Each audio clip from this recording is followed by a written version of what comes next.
I had a brief moment of Karen-ness while I went to Starbucks. I was at their drive-through line. There are about 7 cars ahead of me, but actually ahead of me to place an order, there were only 3. That's reasonable, that's manageable, because once they get the line rolling, it goes by pretty quick. Well, for some reason, when I got to my spot at the end of the line of the drive-through, the guy who was ordering, for some reason, was taking forever. And he seemed like he was kind of like wilding up. Like his tone was aggravated. And then at some point, I looked at the time, and then I decided, you know what? Blinker to turn right, to pull into a parking spot, because I had already ordered ahead. I walk up to the counter, grab my thing, and leave, and now I started the video. But yeah, the reason I say that was kind of Karen-esque is because I'm telling myself this was supposed to be a quick, smooth, easy experience. But like always, someone out there has to make it complicated. And even on Sundays, going to Starbucks can actually be a pretty smooth experience. But anyway, so today I decided I'm going to try the pumpkin muffin from, you guessed it, Starbucks. It's supposed to have sweet cream cheese filling, pumpkin seeds. This is what it looks like. Of course, I requested for it to be warm. It looks good. It smells good.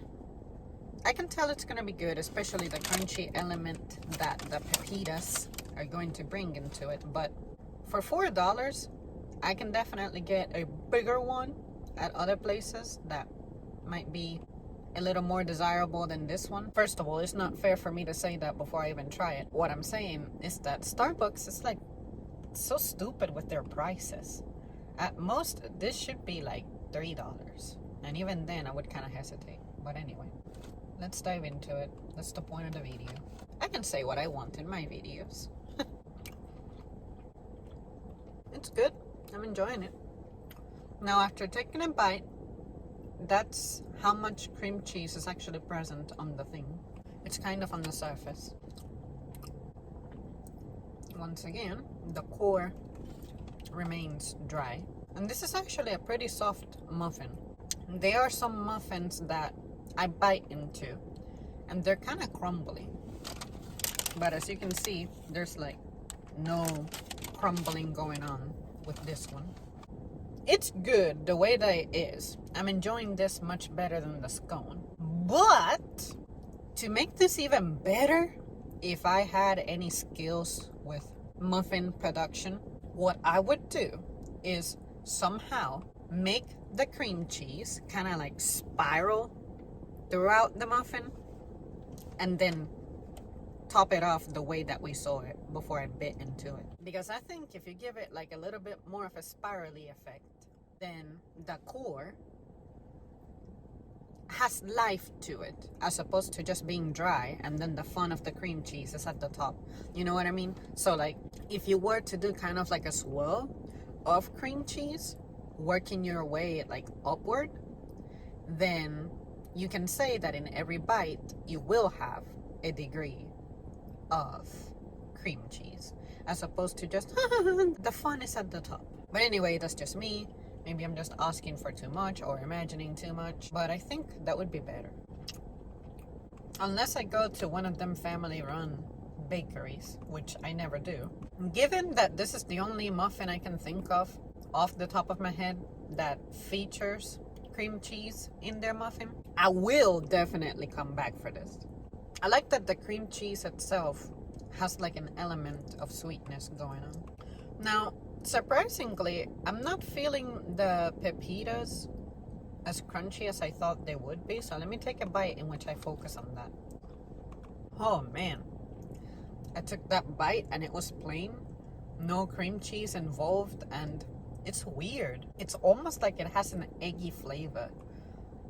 It's definitely not as good as the bites that have the cream cheese on it, of course. The impact of the pumpkin seeds is actually pretty minimal. it doesn't add as much of a crunch as I thought it would. But now that I think about it, knowing myself, if I don't like dry baked goods that crumble, why would I want seeds on it that make it crunchy? I think it all really depends on what the main element is. Something like pumpkin. I tend to like pumpkin pies because of their texture, but ultimately I think sweet potato pie is superior. That can be another conversation. But when it comes to seeds on a muffin, it's not like sprinkles on a donut. To me, donuts are better when they have sprinkles.